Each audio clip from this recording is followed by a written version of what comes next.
একদিকে জলদস্যু আতঙ্ক আর অন্যদিকে ডিজেলের কৃত্রিম সংকটে সাগরে মাছ শিকারে যেতে পারছেন না অনেক জেলেরা। এতে স্থবির হয়ে পড়েছে বরগুনার পাথরঘাটা মৎস্য অবতরণ কেন্দ্র। এ বিষয়ে আরও জানাতে বরগুনার পাথরঘাটা থেকে যুক্ত হচ্ছেন সুজন আকন। সুজন, মৎস্য অবতরণ কেন্দ্রে রয়েছেন, আপনি কি অবস্থা দেখছেন সেখানকার?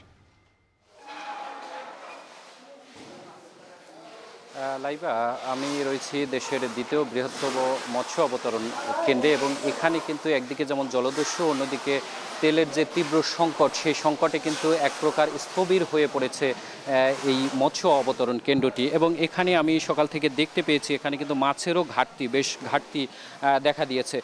বিশেষ করে এখানে যারা ব্যবসায়ী রয়েছে কিংবা জেলেরা রয়েছে তাদের সঙ্গে আমি কথা বলেছি। এখানে ব্যবসায়ীরা বলছেন যে অন্যান্য বছর বা গত বছরও এই সময়টায় কিন্তু 20 থেকে 50টি ট্রলার কিন্তু প্রতিদিন মাছ শিকার করে এই ঘাটে ভিড়েছে এবং তারা মাছ বিক্রি করেছেন এবং তাদের যে বেচা বিক্রি সেটাও কিন্তু ভালো ছিল। আজকে তারা তথ্য দিলেন যে মাত্র একটি ট্রলার সমুদ্র থেকে ভিড়েছে এবং সেটিও কিন্তু একেবারেই মাছ কম নিয়ে ভিড়েছে।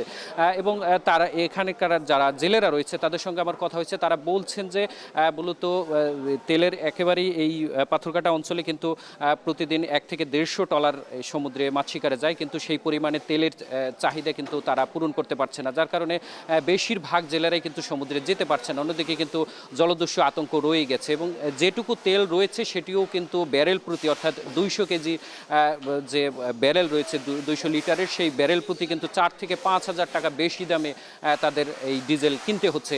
এখানে পাথরঘাটায় যিনি পদ্মা অয়েল কোম্পানির যিনি ডিস্ট্রিবিউটর রয়েছে ফারুক হোসেন, তার সঙ্গে আমার কথা হয়েছে। তিনি যেমনটা জানিয়েছেন যে তার যে চাহিদা রয়েছে মূলত সেই চাহিদার অর্ধেকও কিন্তু এখানে কিন্তু দিতে পারছে না, তারা কিন্তু অর্ধেকেরও কম তেল পাচ্ছে, যার কারণে এই তেল কিন্তু তারা সরবরাহ দিতে পারছে না, যার কারণে এখানে পেট্রোল, অকটেল এবং ডিজেলের সংকট কিন্তু তীব্র আকার ধারণ করছে। এবং আমি এখানে যারা ব্যবসায়ী রয়েছে তারাও বলছেন যে মূলত এখানে ব্যবসায়ীরা অনেকটাই লোকসানের মধ্যে পড়েছে এই ডিজেল সংকটের কারণে, যার কারণে মাছের সরবরাহ কিন্তু অনেকটাই কমে গিয়েছে। তো এই ছিল আমার কাছে বরগুনার পাথরঘাটা থেকে সবশেষ।